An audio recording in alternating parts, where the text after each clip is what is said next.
अब आजको पार्टमा हिजोको हामीले क्लेम पेमेन्ट अथवा क्लेम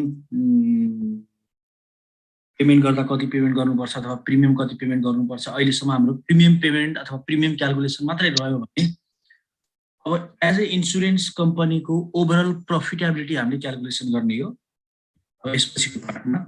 त्योभन्दा पहिला थोरै profitability of property or casualty insurance company, यो भनेको स्पेसल्ली यो नन लाइफसँग रिलेटेड इन्सुरेन्स भएको हुनाले हामीले लाइफको त नर्मल्ली के हुन्छ भन्दा लस प्रिडिक्सन गर्न सजिलो हुन्छ, तर नन लाइफको लस प्रिडिक्सन गर्न सजिलो हुँदैन। किन भन्दा कुन कन्डिसनमा इजी हुन्छ र कुन कन्डिसनमा इजी हुँदैन भन्दा, जस्तै नन लाइफको केसमा, प्रोपर्टीको केसमा स्पेसिफिक लसलाई मेन्सन गरेको छ भने, स्पेसिफिक लस भनेको जस्तै फायर भन्यो होला, कुनै एक्सिडेन्ट भन्यो होला, त्यो भनेको छ भने नर्मल्ली अब त्यसलाई इस्टिमेट गर्न चाहिँ एक्ज्याक्टली त सकिँदैन, तर टेन्टेटिभ इस्टिमेट गर्न चाहिँ सकिन्छ। तर जुन क्याटास्ट्रोफिक लस भन्छ, प्राकृतिक विपत्ति भन्छ नि, क्याटास्ट्रोफिक लस, प्राकृतिक विपत्तिहरूलाई पूर्वानुमान गर्न सकिँदैन। जस्तै भूकम्पहरू, अर्थक्वेकहरू भनौँ होइन, विन्ड स्ट्रम भनौँ, हावाहुरी, बाढी पहिरो अथवा फ्लोडको केस भनौँ, यिनीहरू के गर्न सकिँदैन भन्दा इस्टिमेसन गर्न सकिँदैन। अब इस्टिमेसन गर्न नसकिने भइसकेपछि इन्सुरेन्स कम्पनीले त पोलिसी होल्डरबाट एउटा सर्टेन एमाउन्ट प्रिमियम कलेक्सन गरिरहेको हुन्छ इयरली। तर अब जब त्यस्तो इस्टिमेट गर्न नसकिने किसिमको लस क्रिएट भयो भने इन्सुरेन्स कम्पनीले त्यसको क्लेम दिनुपर्ने अवस्थामा उसले आफ्नो टोटल जति इस्टाब्लिस गर्दा क्यापिटल फर्मेसन भएको छ त्यो क्यापिटलले पनि सफिसियन्ट नहुन सक्छ है। हुन त तिनीहरूको पनि रिइन्सुरेन्स हुन्छ, कतिसम्मलाई मान्ने अथवा के गर्नुपर्छ त्यस्तो कन्डिसनमा भन्दा त्यहाँ एउटा सर्टेन एउटा स्ट्याट्युटरी रिजर्भ रेसियो भनेर मेन्टेन गर्न पठाउँछ यो इन्सुरेन्स बोर्डले। अब यहाँ हेरौँ, the assets of property or casualty insurance company have a more or less consistent in structure. अब यो के हो त, the assets of property casualty insurance company have more or less consistent in structure भन्न खोजेको के हो भन्दा जुन नन लाइफ इन्सुरेन्स कम्पनीहरूको जुन एसेट्स छ त्यो एसेट्स भनेको यिनीहरूको के हुन्छ, भेरिएबिलिटी हुन्छ,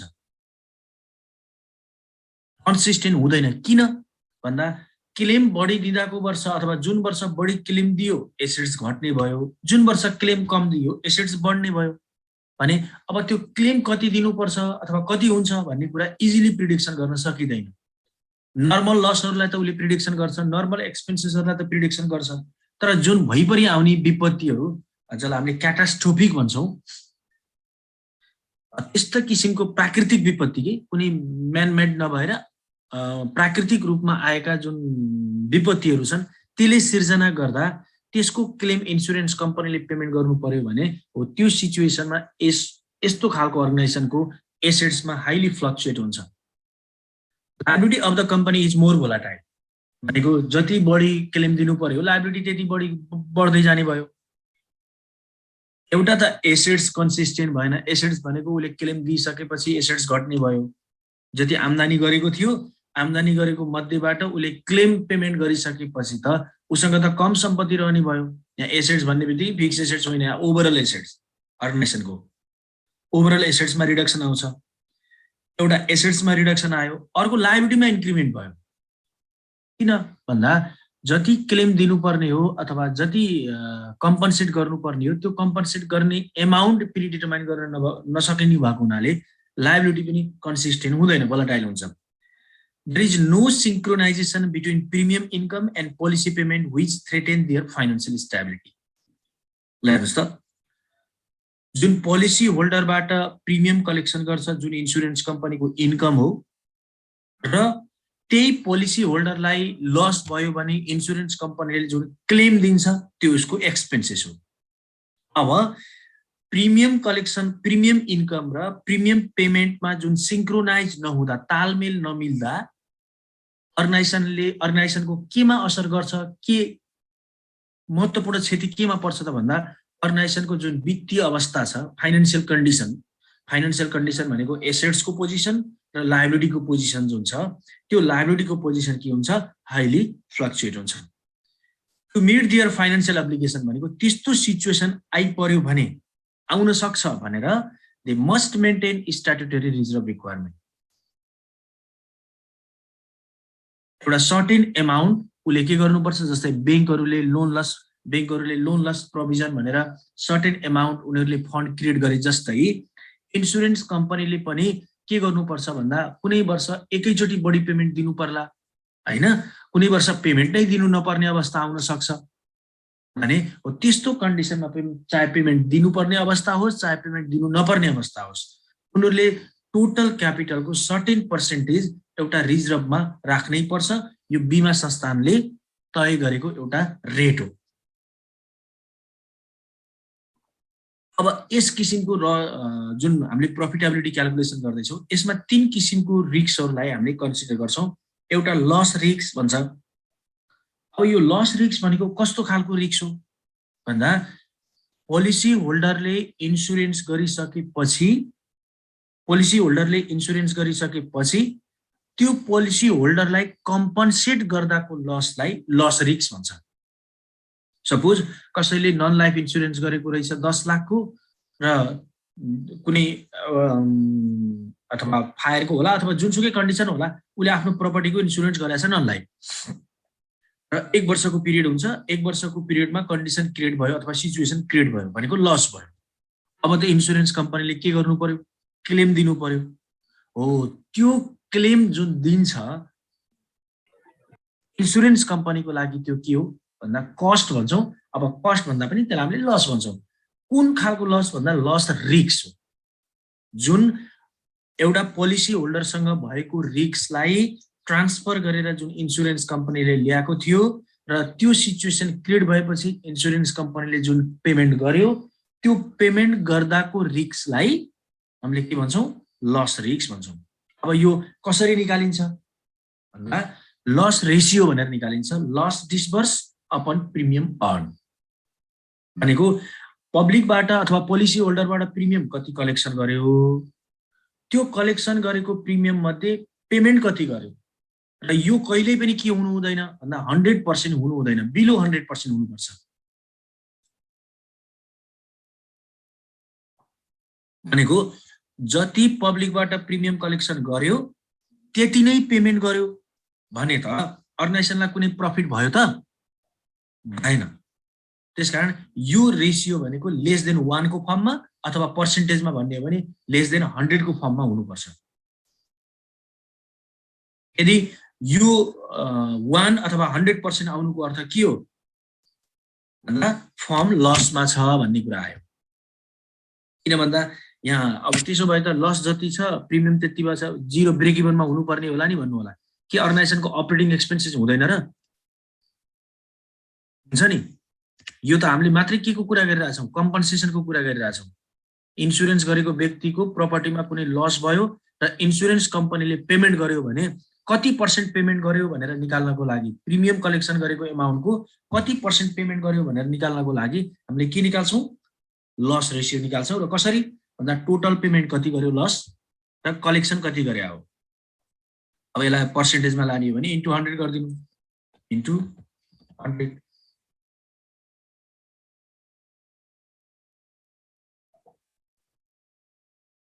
अब अर्को छ एक्सपेन्सेस रेशियो अब एक्सपेन्सेस रेशियो भन्ने बित्तिकै अर्गनाइजेसनको अपरेटिङ एक्सपेन्सेस बुझिन्छ नर्मली यो माथिको भनेको इन्स्योरेन्स कम्पनीले पोलिसी होल्डरलाई क्लेम दिदाको हो यो भनेको अर्गनाइजेसनको अफिसियल एक्सपेन्सेसहरु जस्तै स्यालेरी भयो रेन्ट भयो अन्डरराइटिङ कमिसनहरु होला अथवा अरु ट्रान्सपोर्टेसन कस्टहरु होला भनेको डे टु डे बिजनेस एक्टिभिटीमा गरेको एक्सपेन्डिचरलाई हामीले एक्सपेन्सेस रेशियो भनिन्छ र त्यो प्रिमियमको कम्पेरिजनमा कति छ प्रिमियम कलेक्सन गरेको एमाउन्टको कति पर्सेन्ट एक्सपेन्सेस छ अब यो लस र एक्सपेन्सेस जुन हामीले दुईटा जोड्छौं अब यो दुईटा जोडिसकेपछि आउनेलाई हामीले कम्बाइन्ड रेशियो भनिन्छ यो कम्बाइन्ड रेशियो भनेको अर्गनाइजेसनको टोटल एक्सपेन्डिचर भने पनि हुन्छ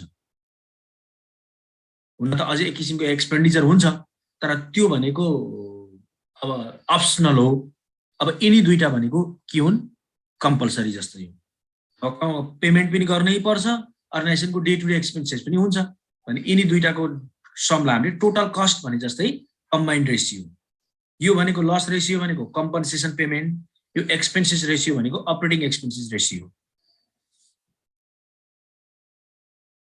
सर इन्स्योरेन्स कम्पनीहरुले एक्सपेन्सेस क्यारी फरवर्ड गर्न पाउँछ क्यारी फरवर्ड भन्नाले कस्तो जस्तै एउटा वर्षमा लस हो भने अर्को वर्षमा उस गर्न मिल्ने जस्तो हुन्छ लस भयो भने हजुर लसलाई त पाउँछ नि जस्तै अब अहिले केसमा जस्तै अहिले सुन्नु हैन लसलाई यस्तो हो लस भन्नाले कस्तो खालको लस हो भन्ने कुरा हुन्छ जस्तै नर्मली ट्याक्सको कुरामा हो क्यारी फरवर्ड गर्ने हैन जस्तै यो वर्ष इन्स्योरेन्स कम्पनी लसमा भयो भने त्यो लसलाई अर्को वर्ष क्यारी फरवर्ड गर्न पाउँछ जस्तै अहिलेको केस छ नि जस्तै धेरै इन्स्योरेन्स कम्पनीले कोभिड इन्स्योरेन्स गर्यो पहिला हैन अब अहिले पेमेन्ट रोकिएको छ नि त सबैको अब त्यो केसमा अब कस्तो हुन्छ यिनीहरूको सेटलमेन्ट खास त त्यही वर्षको एक्सपेन्स त पहिलाको वर्षमा मान्न पर्ने त्यसलाई हैन हो अब त्यहाँ एउटा यस्तो कुरा हुन्छ हेर्नुस् अब लस रेसियो भनेर ओभरअल अर्गनाइजेसनको यो प्रिमियम कलेक्सन गरेको भन्दा पेमेन्ट बढी गर्यो भनेर मानिन्न त्यसमा फेरि यस्तो केसमा क्यारी फरवर्ड हुँदैन ओभरअल फर्म लसमा छ कि प्रफिटमा छ हेरिन्छ एक्सपेन्सेस रिस्क पनि हेरिन्छ नि त त्यहाँ त जस्तै इन्स्योरेन्स कम्पनीले इन्कम स्टेटमेन्ट बनाउने कन्डिसनमा इन्कम स्टेटमेन्ट बनाउँदा नेट लस आयो कि नेट प्रफिट आयो भन्ने कुरा हो कि यदि नेट लस आयो भने त्यो कन्डिसनमा त्यसलाई क्यारी फरवर्ड गर्न पायो तर प्रिमियम कलेक्सन गरेको एमाउन्ट भन्दा पेमेन्ट बढी भयो तर ओभरअल फर्म चाहिँ प्रफिटमा छ भने त्यसलाई क्यारी फरवर्ड गर्न पाउँदैन जस्तै अब अहिलेको त खास जस्तै गएको वर्षमा उनीहरूले एक्सपेन्सेस बुक गर्न पर्ने त्यसलाई खास डिस्ट्रिब्युटै गरेन उनीहरूले त्यो लस त उनीहरूले डिस्पर्स गरेन उनीहरूले हैन त्यो जुन क्लेम छ नि अब उनीहरूको क्लेम त बाँकी रह्यो नि त पेन्डिङ रह्यो नि त्यो क्लेम त अब उनीहरूले भनेको पब्लिकको पेमेन्ट गर्न बाँकी रहेको हजुर त्यो त इन्स्योरेन्स कम्पनीले पेमेन्ट गरे हैन त अहिले धेरै बाँकी छ नि त्यो पेमेन्ट गरेर त आउटस्ट्यान्डिङ एक्सपेन्सेस भनेर उसले त क्यारी फरवर्ड गर्ने हो नि त त्यस्तो हुन्छ आउटस्ट्यान्डिङ एक्सपेन्सेस अथवा एक्सपेन्सेस ओभर ड्यू भनेर उनीहरूले ब्यालेन्स सिटको लायबिलिटी साइडमा लगेर सो गर्छ कि त्यसलाई पेमेन्ट गर्न बाँकी भनेर तिर्न बाँकी खर्च भनेर ब्यालेन्स सिटको लायबिलिटी साइडमा उसले लगेर पोस्टिङ गरे हुन्छ अब यो वर्षको अर्को वर्ष जस्तो अघिल्लो सालको यो वर्षमा आयो भने इन्कम स्टेटमेन्टमा त सो हुने भएन हैन त्यो सो कहाँ हुने भयो त भन्दा ब्यालेन्स सिटमा सो हुने भयो कि उनीहरूले त तिर्नु पर्ने नतिरेको हो नि त हैन र हो तिर्नु पर्ने नतिरेको भने त तिर्न बाँकी छ तिर्नु त पर्छ हो अब गभर्नमेन्टले त्यसमा इन्स्योरेन्स कम्पनीलाई नतिराएर गभर्नमेन्टले नै के गरिदियो तिर्दियो भने त उनीहरूले के गर्ने हो भन्दा त्यसलाई फेरि त्यसलाई क्यान्सल गर्नु पर्यो क्यान्सल भनेको जुन आउटस्ट्यान्डिङ एक्सपेन्सेस छ त्यसलाई रिभर्स इन्ट्री हान्नु पर्यो रिभर्स गरेर क्यान्सल सेटल भएको जस्तो देखाउनु पर्यो होइन भने त तिर्न बाँकी छ भने अब त्यो तिर्न बाँकी भनेको उनीहरूले नतिरेर हो नि त खास त अहिले पनि नतिरी हुन्छ भनेर सरकारले स्ट्रङली तिर भनेर अब कुनै उ गर्न सकेका छैन नसकेपछि उनीहरूले पब्लिकलाई त्यही त हो झुलाउने इन्स्योरेन्स कम्पनीले सकभर त पेमेन्ट गर्न त खोज्दैन नि हामीले भन्दा पनि यहाँ थ्योरिटिकल्ली इन्स्योरेन्स गरेपछि रिस्क ट्रान्सफर हुन्छ या हुन्छ ऊ हुन्छ भनेर पढ्छौँ तर जति सजिलो हामीले यहाँ कम्पनसेट लिन्छ भनेर पढ्छौँ रियालिटीमा त्यति सजिलो छ र कम्पनसेट लिन छैन नि त विभिन्न किसिमका स्पेसली अथवा लाइफमा भन्दा पनि सबभन्दा झन्झट केमा छ नन लाइफमा छ हामीले जति भ्यालुको गर्छौँ अब त्यहाँ एक्चुअली पेमेन्ट गर्ने बेलामा यो कटाउनु पर्छ यसमा 80% काटिन्छ यसमा 80% काटिन्छ भनेर दुनियाँ कटाउन थाल्छ अनि त्यो हामीलाई पहिले क्लियर गरेको हुँदैन हैन खास त अब त्यो पहिले हुन्छ तर हामीलाई बुझाउनु कि यदि त्यो भन्ने भने त कसैले इन्स्योरेन्स गर्दैन नि त नर्मल्ली तपाईको यति इन्स्योरेन्स भएको छ यति काटेर तपाईले पाउनुहुन्छ यो चीजमा इन्स्योरेन्स हुँदैन भनेर हामीलाई बुझाउँदैन नि त उसले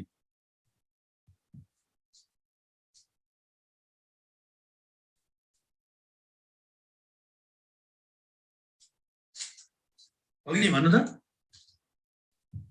हो अब यो एक्सपेन्सेस रेसियो भनेको यो डे टु डे एक्सपेन्डिचर हो अब यिनी दुईटालाई हामीले के भन्छौँ भन्दा टोटल एक्सपेन्डिचर अथवा टोटल कस्ट भने पनि हुन्छ हो यिनी दुईटा गर्दा अब अहिले आउँछ यिनी दुईटा गर्दा यदि फर्म इन्कम भन्दा एक्सपेन्सेस बढी भएको छ भने बल्ल अघि अमृतले भने जस्तै यसलाई क्यारी फरवर्ड गर्न मिल्छ अब अर्को छ डिभिडेन्ड रेसियो। अब नर्मल्ली डिभिडेन्ड दिने त कसलाई हो भन्दा सेयर होल्डरलाई हो, होइन र? हो कि होइन? सेयर होल्डरलाई हो। तर इन्सुरेन्स कम्पनीले जुन पोलिसी होल्डरलाई पोलिसी एक्सपायर भइसकेपछि जुन अन्तिममा हामीलाई भन्दा डिभिडेन्ड नभने पनि यसलाई बोनस भनेर दिन्छ नि, जुन बोनस भनेर दिन्छ, त्यो बोनस भनेकै के हो त भन्दा डिभिडेन्ड हो। अब त्यो डिभिडेन्ड कति % दिने भन्ने कुरा केमा डिपेन्ड गर्छ भन्दा अर्गनाइजेसनको ओभरअल प्रफिटेबिलिटीमा डिपेन्ड गर्छ।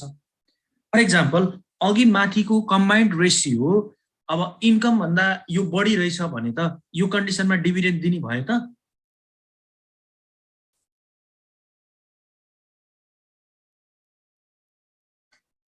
डिभिडेन्ड त कति बेला दिने हो भन्नु त? संस्था प्रफिटमा गएको बेलामा दिने हो कि लसमा गएको बेलामा दिने हो?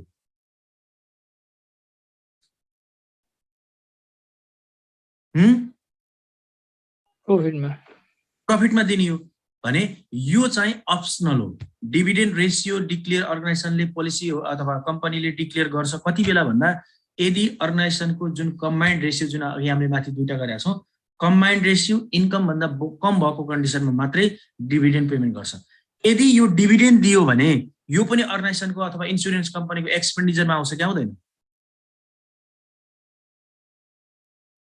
एउटा त कम्पन्सेसन भयो जुनलाई लस रेसियो भनियो, अर्को डे टु डे एक्सपेन्डिचर भनियो जसलाई अपरेटिङ एक्सपेन्सेस अथवा एक्सपेन्सेस रेसियो भनियो, अर्को फर्म प्रफिटमा गएको रहेछ भने त्यसले सर्टेन एमाउन्ट सेयर होल्डरलाई त दिन्छ नै, तर यहाँ सेयर होल्डरलाई दिएको भन्दा पनि पोलिसी होल्डरलाई दिएको कुरा हामीले डिटरमाइन गर्छौँ। त्यो डिभिडेन्ड पनि अर्गनाइजेसनको एक्सपेन्डिचर हो भने यिनी तीनटाको रेसियोलाई हामीले के भन्छौँ? हुन त जेनरली दुईवटा आउँछ, यही लस रेसियो र एक्सपेन्सेस रेसियो, तर कहिलेकाहीँ यो दिएको अवस्थामा combined ratio after dividend, combined ratio before डिभिडेन्डमा दुईटा मात्रै पर्ने भयो, आफ्टर डिभिडेन्डमा अब सबै तीनवटा इन्क्लुड भयो, loss ratio plus expenses ratio. हजुर यो डिभिडेन्ड दिने के छ नि उसहरूले इन्सुरेन्स कम्पनीले, अनि हाम्रो चाहिँ उनीहरूले खास तपाईँको वार्षिक यति % उनीहरूले 1000 रेटमा भन्छ, 65-60 यस्तरी भन्छ होइन। उनीहरूले इयरली तपाईँ इयर वाइज हाम्रो उस इन्सुरेन्स पोलिसीमा उनीहरूले एड गरिदिन्छ कि जस्तै हामीलाई दिने बेला उनीहरूले एकमुष्ट टाइम म्याच्योर भएपछि बल्ल दिन्छ, उनीहरूले चाहिँ हाम्रोमा हाल्ने बेलामा उनीहरूले इयरली हालिदिरहेको हुन्छ कि पछि एकमुष्ट देखाउँछ उनीहरूले एक्सपेन्स देखाउँदा चाहिँ? यस्तो गर्छ, क्यालकुलेसन चाहिँ इयरली गर्छ होइन। हजुर, क्यालकुलेसन चाहिँ इयरली गर्छ, तर यदि कसैले बिचमा सरेन्डर गर्यो भने त्यो सरेन्डर गरेको मान्छेलाई डिभिडेन्ड दिँदैन नि, थाहा छ कि छैन?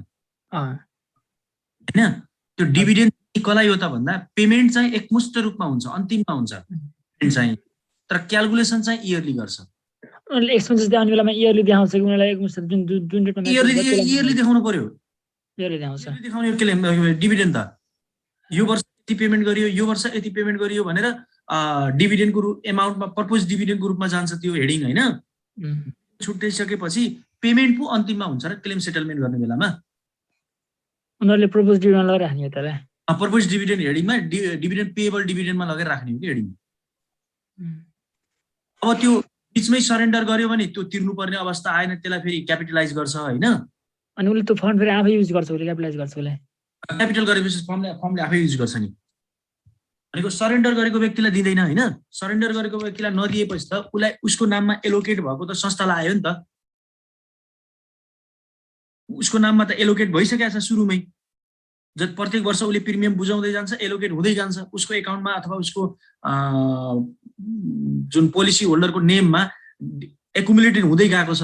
पेमेन्ट त दिँदैन, पेमेन्ट दिने भनेको टाइम सकिएपछि दिने हो या केस घटेपछि मात्रै दिने हो। त्यो सिचुएसनमा यदि त्यो व्यक्तिले टाइम नपुग्दै सरेन्डर गर्यो भने त्यो अवस्थामा त्यो व्यक्तिको नाममा जम्मा भएको डिभिडेन्ड उसले पाउँदैन। उसले पाउँछ मात्रै के त भन्दा जम्मा गरेको के अरे पैसा कति हो र त्यसको इन्ट्रेस्ट मात्रै पाउँछ के। त्यो पनि घटाएर दिँदो रहेछ त? नर्मली घटाएर यस्तो हो, घटाएर कस्तो अवस्थामा दिन्छ भने एउटा त जम्मा भएको पैसा मात्रै दिन्छ, कुन अवस्थामा भन्दा 2 वर्षभन्दा पहिले यदि सरेन्डर गर्यो भने, जस्तै इन्सुरेन्स गर्यो, इन्सुरेन्स गरेको 2 वर्षमै उसले पहिलो किस्ता बुझायो, दोस्रो किस्ता बुझायो, मैले सकिनँ भनेर सरेन्डर गर्यो भने त्यो अवस्थामा जति बुझा छ त्यति मात्रै रिफन्ड हुन्छ। त्यति तर पनि पाइदैन भन त सर त्यसले इन्सुरेन्स कम्पनीले हजुर त्यति पनि बुझाएको जति नि पाइदैन भन के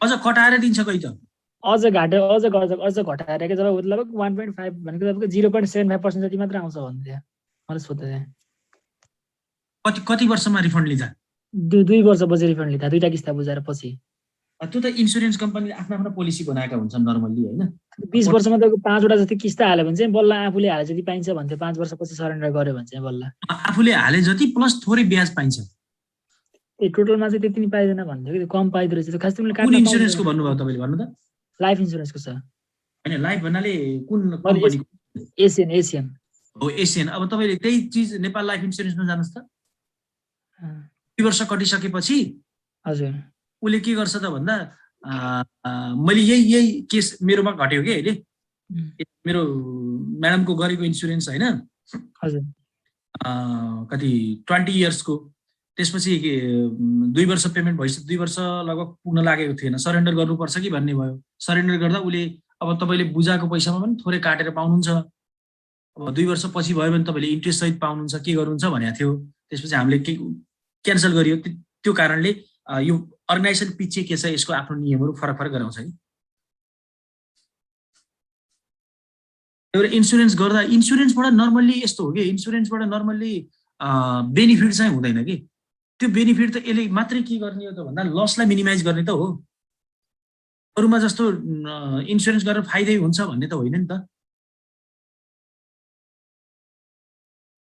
यो फोर्स सेभिङ हो एउटा होइन यसले अब यसको अल्टिमेट इफेक्ट त अरूमा पर्ने भयो जस्तो एउटा फोर्स सेभिङ भयो अर्को कुरा के हुन्छ भन्दा फेरि कुनै केस घट्यो भने अब डिपेन्डेन्टलाई फाइदा हुने भयो एउटा त्यो छँदैछ अर्को फाइदा भनेको यसको के छ भन्दा जस्तै यसले ट्याक्समा रिडक्सन ल्याउँछ होइन अब नर्मल्ली अहिले 20,000 छ कि कति छ 20,000 हो होइन प्रिमियम 25 हो क्या सर 25,000 इयरली बढा छ र अहिले पहिला 25 काटेको थियो 25 सम्म घट्छ 25 हो हजुर वार्षिक प्रिमियम 25 सम्मलाई ट्याक्स रिबेट दिएको छ अब यिनी कुराबाट त फाइदा छ नभएको त होइन अब नर्मल्ली अब यसैको गर्ने मान्छेले त फाइदा कहाँबाट लिन्छन् भन्दा जस्तै डिफ्रेन्ट खालको पोलिसी एउटै व्यक्तिले डिफ्रेन्ट खालको पोलिसी लियो भने त्यहाँबाट गेन गर्न सक्छन् फेरि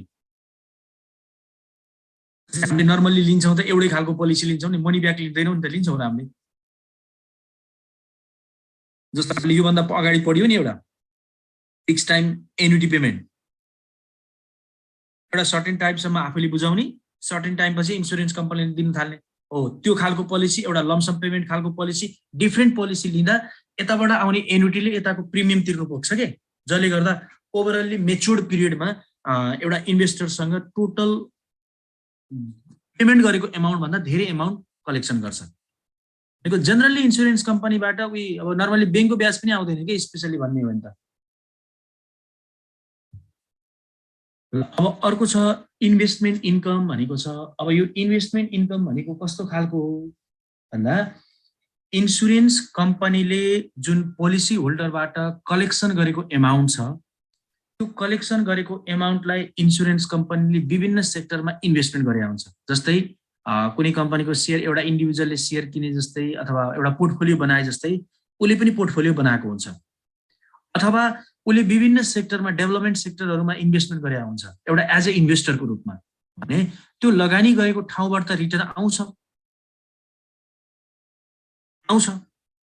सपोज पोलिसी होल्डरबाट सपोज 50 करोड कलेक्सन गरेको छ भने त्यो 50 करोडै त उसले लगानी गर्न पाउँदैन त्यहाँ विभिन्न किसिमका रिजर्भहरू छन् है अब्स्ट्याकलहरू छन् त्यो घटाइसकेपछि उसको नेट रिलिज जुन फन्ड छ त्यो फन्डलाई उसले विभिन्न सेक्टरहरूमा इभन केही भएन भने अल्टिमेटली इन्भेस्टमेन्टको एरिया भएन भने उसले फिक्स डिपोजिटमा पनि पैसा हालिदिन्छ उही म्युचुअल फन्डले जस्तै त्यहाँबाट ब्याज खाएर बसेका हुन्छ हो अब त्यसरी प्रिमियम कलेक्सन भएको एमाउन्टलाई डिफ्रेन्ट सेक्टरमा इन्भेस्टमेन्ट गर्दा त्यो इन्भेस्टमेन्ट सेक्टरबाट कति % रिटर्न आयो भने इन्भेस्टमेन्ट गरेको एमाउन्ट के हो त भन्दा प्रिमियम कलेक्सन भएको एमाउन्ट इन्भेस्टमेन्ट गर्ने हो त्यो प्रिमियमले कति % रिटर्न जेनेरेट गर्यो त त्यही जेनेरेट गरेको रिटर्न हामीलाई अल्टिमेटली बोनस भनेर दिने हो नर्मली इन्सुरेन्स कम्पनीको त प्रिमियम कलेक्सनको भन्दा पेमेन्ट कम हुन्छ नि त जति प्रिमियम कलेक्सन गर्छ त्योभन्दा बढी क्लेम सेटलमेन्ट हुन्छ त्यसकारण बल्ल प्रफिटमा जाने हो तर प्रिमियम जति कलेक्सन गर्छ त्योभन्दा बढी पेमेन्ट गर्नु पर्यो भने त इन्सुरेन्स कम्पनी कहिले पनि प्रफिटमा जाने भन्ने त हुँदैन हो। त्यो कारणले गर्दा नर्मल्ली पहिला पहिला आजभोलि त बरु मान्थ्यो, पहिला पहिला त यो दैवी प्राकृतिक विपत्तिबाट आएको जुन छ नि त्यसमा क्लेम दिने थिएन। एउटा नेचुरल लसलाई क्लेम नदिने, जस्तै भूकम्पबाट भएको क्षतिहरू भयो, त्यसपछि बाढी पहिरोबाट भएको क्षतिहरू भयो, त्यसको क्लेम दिने थिएन। तर आजभोलि दिन थालेको छ, दिनुपर्ने गरायो। एउटा इन्सुरेन्सको प्रिन्सिपलमै भनेको थियो कि क्याटास्ट्रोफिक लसलाई पेमेन्ट गर्न सक्दैन। किन भन्दा क्याटास्ट्रोफिक लसको क्लेम यति धेरै हुन्छ कि इन्सुरेन्स कम्पनीको आफ्नो एक्जिस्टेन्स नै रहँदैन त्यो पेमेन्ट गर्दा। किन भन्दा त्यसले एउटा लिमिटेड एरियालाई, सीमित क्षेत्रलाई मात्रै असर नगरेर टोटल इकोनोमीलाई नै इफेक्ट पार्ने भएको हुनाले टोटल इकोनोमीको क्लेम इन्सुरेन्स कम्पनीले क्लेम गरेर सक्दैन भन्ने एजम्सनमा त्यो किसिमको लसलाई गभर्मेन्टले नै के गरेको थियो, छुट दिएको थियो। र त्यसलाई क्लेम कसले गर्थ्यो त भन्दा गभर्मेन्टले गर्थ्यो। उनीहरूको लसलाई गभर्मेन्टले सेटलमेन्ट गरिदिन्थ्यो। अपरेटिङ रेसियो अब निकाल्छौँ हामीले। अपरेटिङ रेसियो भनेको कम्बाइन्ड रेसियो आफ्टर डिभिडेन्ड भनेको यिनी माथि यो कम्बाइन्ड रेसियो आफ्टर डिभिडेन्ड भनेको टोटल एक्सपेन्डिचर भयो हैन, टोटल एक्सपेन्डिचर भयो। इन्भेस्टमेन्ट यिल्ड भनेको त्यसको रिटर्न भयो, जसलाई हामीले टोटल एक्सपेन्सेसबाट टोटल रिटर्न घटाइसकेपछि आउनेलाई हामीले के भन्छौँ, अपरेटिङ रेसियो भन्छौँ। अब अर्गनाइजेसनले कति पर्सेन्ट नाफा गर्यो त, नेट नाफा कति गर्यो त भन्दा ओभरअल प्रफिटेबिलिटी हेर्दा टोटल प्रफिटेबिलिटीलाई हामीले 100%मा मान्छौँ भने माइनस अपरेटिङ रेसियो भनेको अहिलेसम्म गरेका नेट एक्सपेन्डिचरहरू भयो, घटाइसकेपछि नेट प्रफिट आउने भयो बल्ल ओभरअल प्रफिटेबिलिटी। अहिले हामीले इन्डिभिजुअली निकालेका छौँ, loss ratio, dividend ratio, combined ratio, investment yield, operating ratio जुन निकालिरहेछौँ। अब ओभरअल प्रफिटेबिलिटी भनेको टोटल प्रफिटलाई हामीले 1 मान्छौँ भने अब टोटलबाट खर्च कति भयो, बचेको हाम्रो प्रफिट। अब यो नर्मल्ली इन्डिभिजुअली निकाल्नु पर्ने पनि हुनसक्छ अथवा टोटल निकाल्नु पर्ने पनि हुनसक्छ।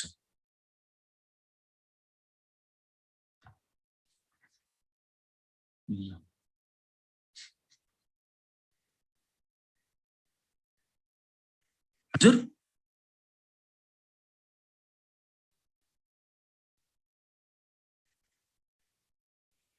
त्यो दिँदैन हैन, त्यो दिँदैन नन लाइफले, यो दिने भनेको लाइफले मात्रै हो। तर इन्सुरेन्स कम्पनीको के अरे प्रिन्सिपलमा एउटा के छ भने कुनै एउटा व्यक्तिले जेनरली इन्सुरेन्स एउटै ठाउँबाट गरिराखेको छ र त्यसको क्लेम पेमेन्ट गर्नु परेको छैन भने कुनै अवस्थामा बोनस भनेर रिफन्ड गरिदिन्छ कि सर्टेन एमाउन्ट। जस्तै मैले कुनै एउटा एक्स इन्सुरेन्स कम्पनीमा, सपोज एनएलजी इन्सुरेन्स मानौँ, त नन लाइफ हो, मैले त्यहाँ इन्सुरेन्स गरिरहे अब तपाईँलाई बोनस भनेर हुँदैन। तपाईँलाई कहाँ हुन्छ भन्दा डाइरेक्ट रिफन्ड हुँदैन।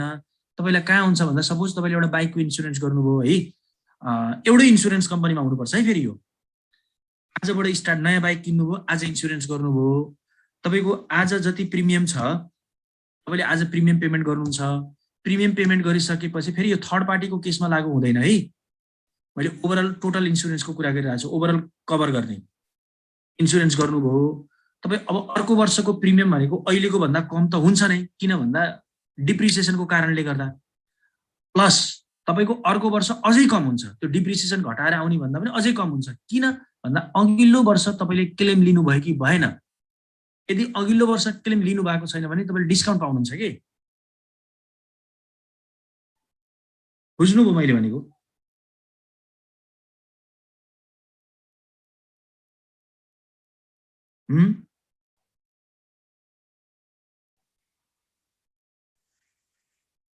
होइन, अब तपाईँले अझै बुझ्नु भएन। लाइफ इन्सुरेन्सको त एकमुष्ट आउने भएको हुनाले हामीलाई बोनस यति आयो भन्ने थाहा हुन्छ हो। अब सपोज तपाईँको मोटरसाइकलको फुल इन्सुरेन्स गर्नु भएको छ, ल फुल इन्सुरेन्सको तपाईँले 3000 तिर्नुभयो वार्षिक 3000 तिर्नुभयो यो वर्ष नयाँ बाइकमा। अब अर्को वर्ष 3000 पर्दैन, 2800 पर्यो भने किन भन्दा डिप्रिसिएसन भयो, 1 वर्ष चल्यो, 1 वर्ष डिप्रिसिएसन गर्दा त्यसको भ्यालुएसन कम भयो, त्यस कारणले 2800 त्यसको अब रियल वर्थ आयो।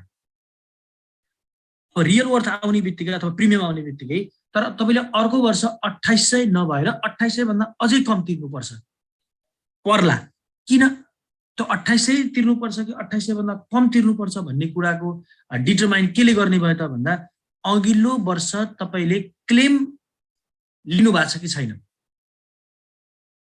फर्स्ट इयरमा तपाईले सुरुको वर्ष जुन 3000 तिरेर इन्स्योरेन्स गर्नुभयो, इन्स्योरेन्स गरिसकेपछि तपाईले बाइकको बारेमा कुनै क्लेम लिनुभयो कि भएन? यदि लिनुभयो भने दोस्रो वर्ष तिर्ने तपाईले 2800 हो। यदि क्लेम लिनु भएको छैन भने तपाईले दोस्रो वर्ष 2800 भन्दा कम तिर्नु पर्यो। तपाईलाई इन्स्योरेन्स कम्पनीले छुट दिन्छ क्लेम नलिएको बापत। त्यसैलाई नै हामीले अब यहाँ बोनसको रूपमा भन्छौँ। क्लेम लिएको मान्छेको 2800 हुन्छ, हेर्नुस् है, क्लेम लिएको मान्छेको 2800 हुन्छ, क्लेम नलिएको मान्छेको 2800 हुन्छ, लिएको मान्छेको के अरे लिएको मान्छेको 2800 हुन्छ, नलिएको मान्छेको त्योभन्दा कम हुन्छ। त्यही भएर इन्स्योरेन्सको पोलिसीको डकुमेन्टमा हेर्नु होला त, त्यहाँ डिस्काउन्ट भनेर लेखेको हुन्छ। त्यहाँ डिस्काउन्टमा तपाईको 0 हुन्छ कि डिस्काउन्टमा सर्टेन भ्यालु हुन्छ। क्लेम लिएको छ भने त्यहाँ डिस्काउन्टमा 0 हुन्छ अघिल्लो वर्ष, क्लेम लिएको छैन भने डिस्काउन्टको एमाउन्ट हुन्छ कि त्यहाँ। त्यही डिस्काउन्टको एमाउन्ट भनेको तपाईलाई छुट दिएको के हो त? तपाईले पाएको बोनस हो।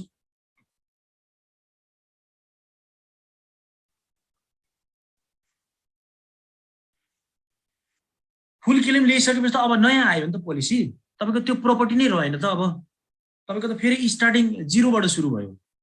क्लेम फुल क्लेम लिएपछि पार्शियल क्लेमको कुरा गरिरहेको छु म। सपोज फर एक्जाम्पल मैले मेरो मानौँ मेरो गाडीको इन्स्योरेन्स गरेँ है, 20-22 हजार तिरेर इन्स्योरेन्स गरेँ। सानो एक्सिडेन्ट भयो, बनाउनु पर्ने भयो, 20,000 जति खर्च आयो। अब मैले मेरो के गरेँ, इन्स्योरेन्स गरेको छु भनेर मैले इन्स्योरेन्स क्लेम गरेँ।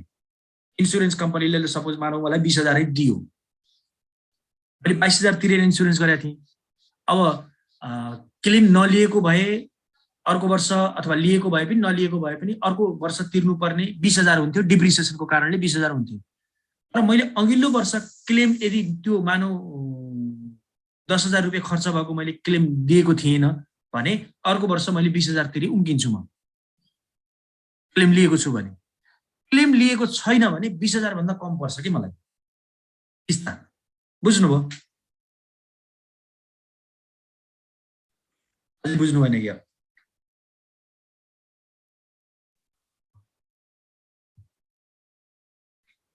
क्लेम लिएको मान्छेको डिस्काउन्ट हुँदैन कि। क्लेम भनेको फुल क्लेम होइन कि। यहाँ गाडी नै टोटल्ली डिस्ट्रोइड भयो भने त अब त्यो कन्डिसनमा त गाडीको फुल पेमेन्ट गर्छ। अब कति हो त्यसको डिप्रिसिएटेड भ्यालु कति हो त्यो बराबर पेमेन्ट गर्छ। तर पार्शियल जुन लस भएको छ नि, पार्शियल क्लेम गर्छौँ नि त हामीले इन्स्योरेन्स कम्पनीमा। जस्तै कुनै एउटा सिसा फुट्यो अथवा कुनै एउटा केही भयो, एक्सिडेन्ट भयो, गाडी कुच्चियो, बनाउनु डेन्टिङ पेन्डिङ भयो, त्यो बनाउनु पर्ने भयो, खर्च आयो 15-20 हजार, 20-25 हजार, 40-50 हजार खर्च आयो भने त्यो हामीले त क्लेम गर्छौँ। त्यो क्लेम गर्ने बित्तिकै अर्को वर्ष हामीले जुन छुट पाउने हो त्यो छुट पाउनु हो कि हामीले, त्यति फरक हो। यो छुट भनेकै के हो त? बोनस हो। तर लाइफमा कस्तो हुन्छ, लाइफमा चाहिँ देखिन्छ फेरि एकमुष्ट रूपमा हामीलाई प्रत्येक वर्षमा यसमा 1 वर्षको हुनाले अर्को वर्षको तिर्दा त्यसमा छुट पाउने हो। फेरि तपाईले इन्स्योरेन्स कम्पनी चेन्ज गर्नुभयो भने त्यो हुन्न, फेरि त्यही इन्स्योरेन्स कम्पनीमा कन्टिन्यू गर्नुभएको छ भने मात्रै त्यो केस एप्लाई हुन्छ। मैले यो वर्ष यो इन्स्योरेन्स कम्पनीमा गरेँ, अर्को वर्ष अर्को इन्स्योरेन्स कम्पनीमा गरेँ भने अब अर्को इन्स्योरेन्स कम्पनीले त्यसको गाडीको भ्यालुएसन गर्छ, डिप्रिसिएटेड भ्यालु, र त्यसअनुसार पोलिसी सेटलमेन्ट गर्छ, डिटरमाइन गर्छ। तर तपाईँले पहिलो वर्ष चाहिँ दोस्रो वर्ष पनि त्यही गर्नुभएको छ भने अर्को वर्ष चाहिँ तपाईँले केही छुट पाउनुहुन्छ। अब यसैसँग रिलेटेड 4-5 वटा क्वेसन छन्, हेर्नुहोस् त पेज नम्बर 312 मा 312 नम्बर पेजमा हेर्नु त।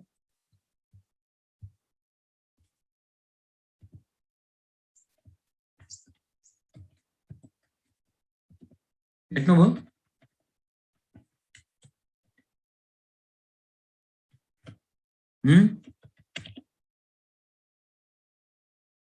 क्वेसन भेट्नुभयो? भेट्यो सर। भेट्यो सर। 15 मा हेर्नु त। Assume that the pure loss ratio on a life property insurance is 60%. the loss adjustment expenses is 14% and other operating expenses is 12%. Do you think this line of insurance policy is profitable? यो संस्था नाफामा छ भनेर सोध्यो।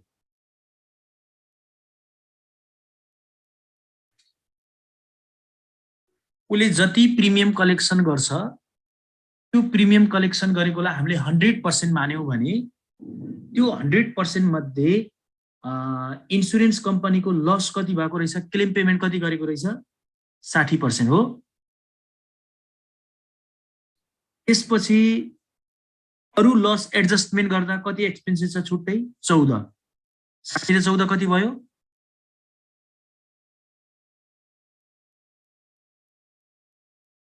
60 + 14 74। फेरि अरु आफ्नो अथवा अफिसियल एक्सपेन्डिचरहरु कति भएको छ 12%। 74 मा 12 जोड्नुस् त कति भयो?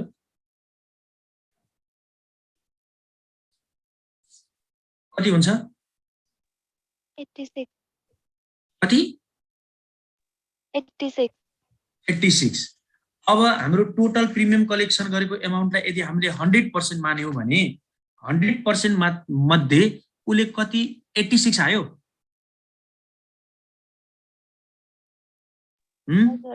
हजुर 86 भनेपछि 100 बाट 86 गर्दा कति हो? 14 भयो हैन? 14 पोजिटिभमा प्लसमा कि माइनसमा? प्लसमा भनेपछि ओभरअलमा फर्म प्रफिटमै छ। अब यहाँ के भनेको लस रेशियो दियो, एउटा लस रेशियो इक्वल्स टु कति पर्सेन्ट? 60%। त्यसपछि एक्सपेन्सेस रेशियो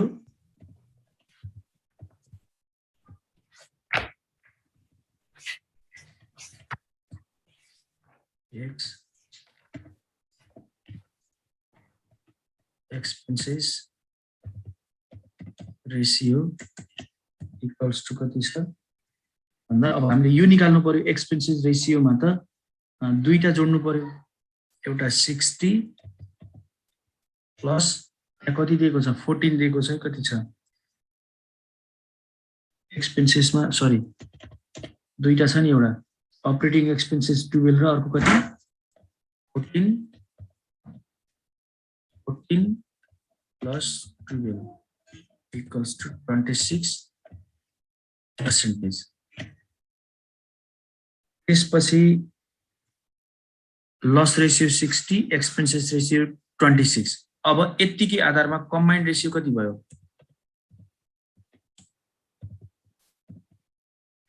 भन्नु त loss ratio plus expenses ratio.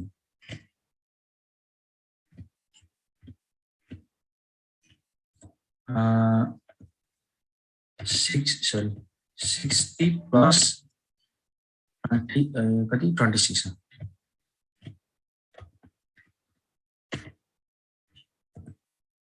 86%। अब फर्म ओभरअली प्रफिटमा छ कि लसमा छ भनेर सोधेको छ हामीलाई भन्दा अब निकालौं overall OVRL overall profitability equals to 100 minus combined ratio.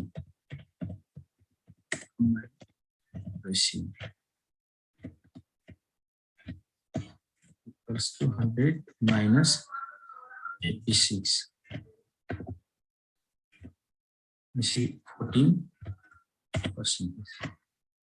क्यों नहीं भयो?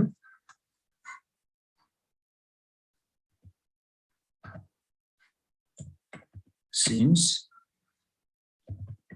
combined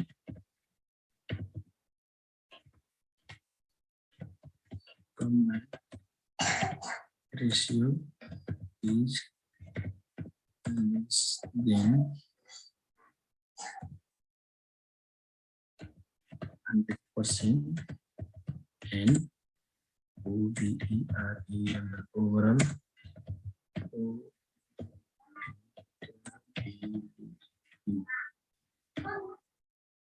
profitability is 14%. So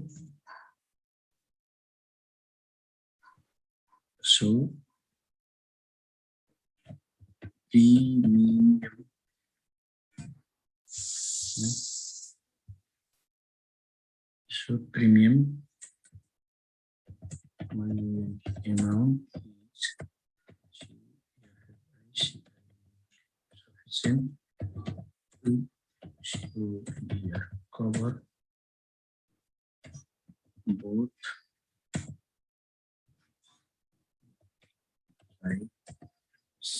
both expenses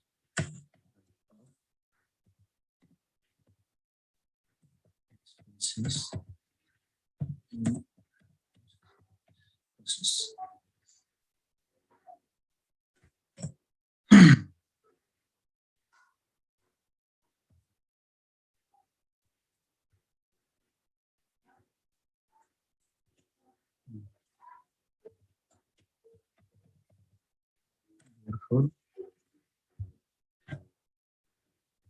Therefore, do you think this line of insurance, therefore, this line of insurance, life insurance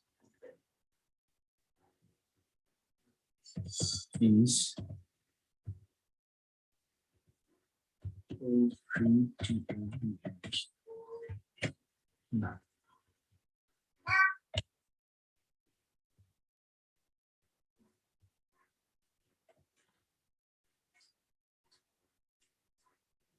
और भन्नु त ल 16 number को assume that pure loss ratio of on a line of property insurance is 75%.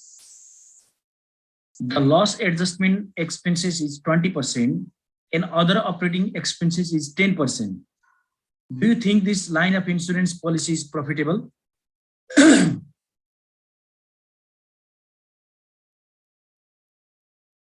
भन्नु त ल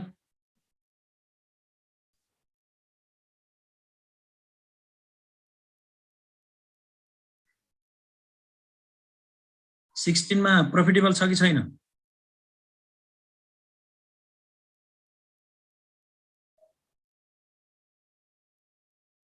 Assume that pure loss ratio कति? 75. Expenses कति छ?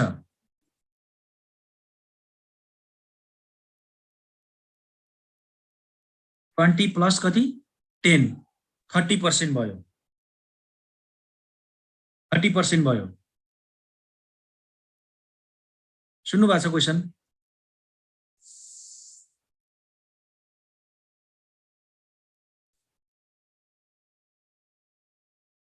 सुन्नु भएको छ नै? लस हुन्छ होला सर। जस्तै 16 मा टोटल लस रेशियो कति छ? 75 हो कि हैन? हो। अब एक्सपेन्सेस कति छन्? दुई किसिमका एक्सपेन्सेस छन्। एउटा लस एडजस्टमेन्ट एक्सपेन्सेस 20%, अर्को अपरेटिङ एक्सपेन्सेस 10% गर्दा 30% भयो कि भएन? भयो। भयो। एक्सपेन्सेस 75 लस 30 गर्दा कति भयो? 105% भयो। अनि प्रिमियम कलेक्सन गर्ने त 100% हो। अब उले 100% कलेक्सन गरेर सेटलमेन्ट कति गर्नुपर्ने भयो? 105% भने अर्गनाइजेसन प्रफिटमा छ?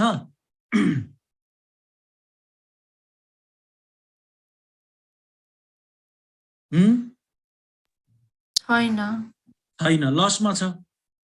नेगेटिभ आयो नि त 5 आयो नि त हैन? ओभरअल प्रफिटेबिलिटी त नेगेटिभमा आयो। नेगेटिभ -5 मा आयो। यसको अर्थ जति इन्स्योरेन्स प्रिमियम कलेक्सन गरेको छ त्यो कलेक्सन गरेको भन्दा बढी पेमेन्ट गर्नुपर्ने अवस्था आयो भनेपछि कहाँबाट प्रफिटमा हुन्छ त? हुँदैन। अब यसैको बी नम्बरमा सोधेको छ फेरि if the investment yield of 10% are added, what will be the operating ratio and overall profitability of the line? फेरि हेरौँ न। Question number 16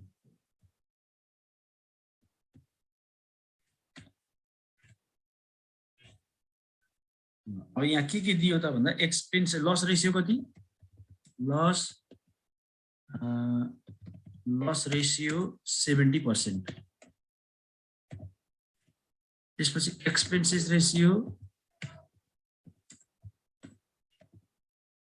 equals to 20%, 20 plus 10 equals to 30%।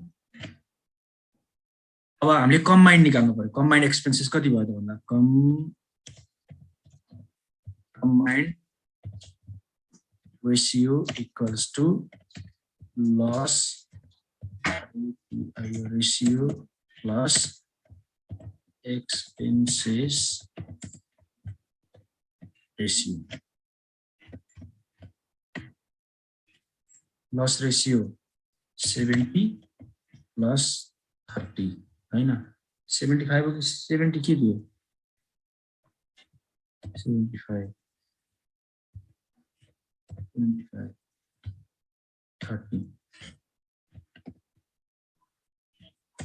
105%। अब overall profitability OVERAL overall profitability equals to 100% minus combined ratio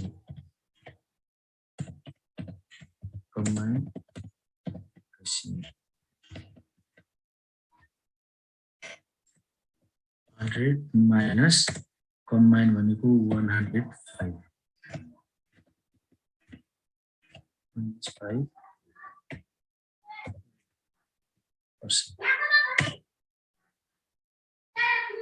Therefore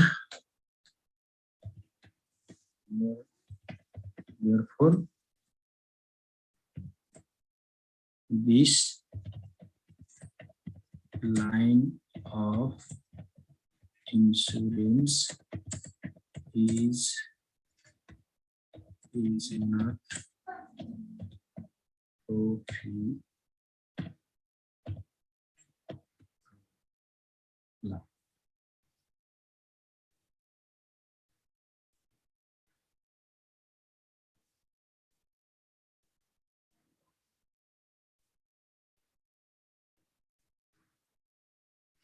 अब अर्को के भन्यो भन्नु त ल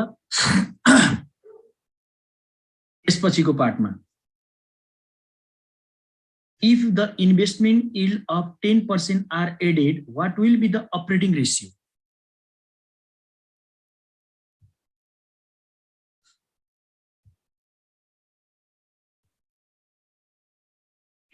के हुने भयो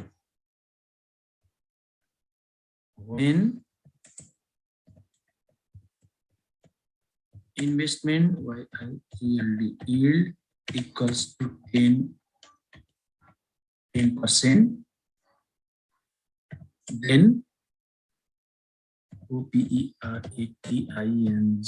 operating ratio is given by के हुने भयो combined ratio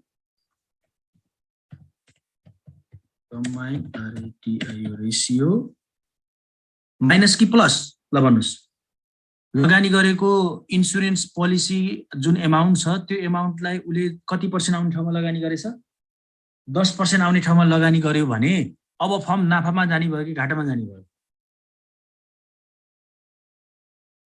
कम्बाइन्ड रेशियो घट्ने भयो कि बढ्ने भयो भन्नुस् त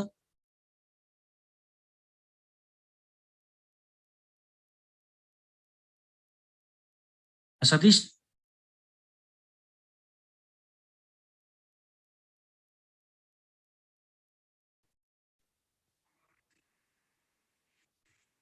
घट्ने भयो हैन किन भन्दा अघि हाम्रो खर्च कति पर्सेन्ट थियो 105% थियो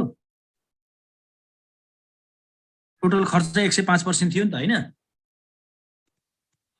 उले प्रिमियम कलेक्सन गरेको एमाउन्टलाई 10% आउने ठाउँमा लगानी गरेपछि त हाम्रो खर्च घट्यो नि त equals to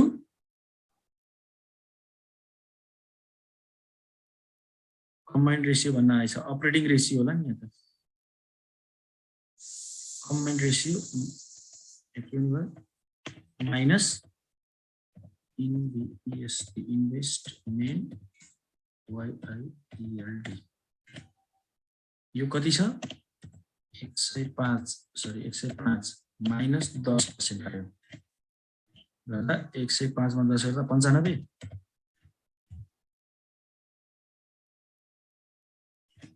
now overall profitability equals to 100% minus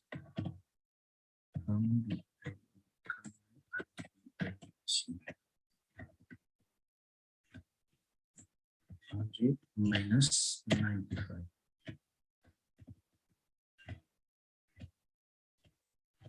equals to 5%.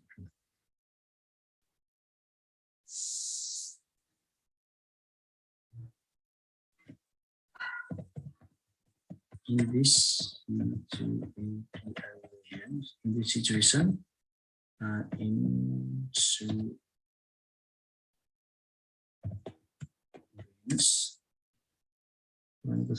insurance POLIC by policy is by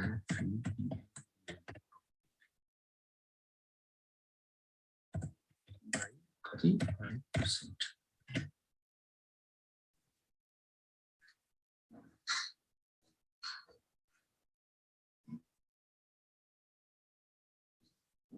ल अब यस्तै गरेर तपाईले 20 नम्बरसम्म गर्न सक्नुहुन्छ क्वेशन है क्वेशन नम्बर 20 सम्म भयो अब यो 21 22 23 24 भनेको यो पेन्सन सँग रिलेटेड हो यो अब टपिक नै अलग भयो इन्स्योरेन्स सम्मको पार्ट हाम्रो यहाँसम्म आयो यहाँबाट उता पछाडीको पार्ट अब पेन्सनको पार्ट हो अब त्यो पार्ट अरु क्लासहरुमा अनि के छ दशैं तिहारको बीचमा पढ्ने हो कि के हो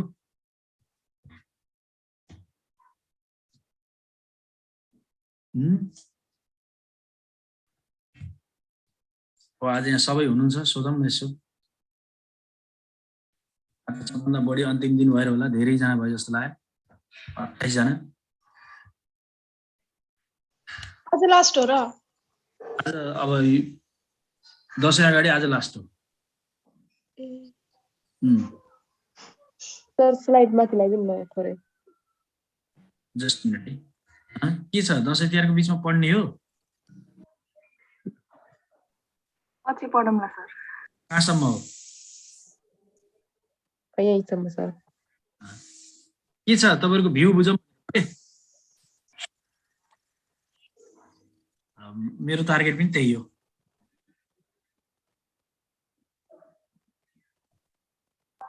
साह्रै पढेर मात्र कहाँ बुझ्नु नि पर्दैन नि त सती चाँडै दौडाउने भन्न खोजे हैन भनेको चाँडै पढौं भनेको दौडाउने भनेको होइन कि बीचमा पढौं कि नपढौं भन्ने मात्रै हो मैले त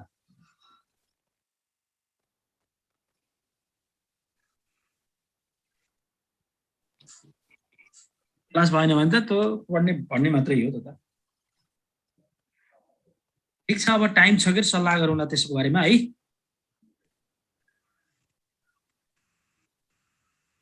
मैले बुझिसके अब सतीशको इन्टेन्सन भनेको अनलाइनमै सकियोस् भन्ने टार्गेट माने मैले हो सतीश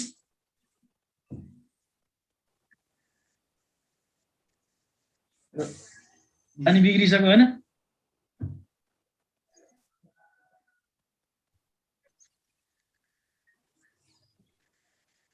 कता आउनु पर्छ ठीक छ अब जे भए पनि अब दशैं अगाडिको लागि लगभग यो लास्ट क्लास नै हो भोलि सर लिनुहुन्छ तपाईको क्लास ल अब आजलाई यति गरौँ मेरो अब अर्को क्लास सुरु हुने बेला भयो हैन अरु पाठ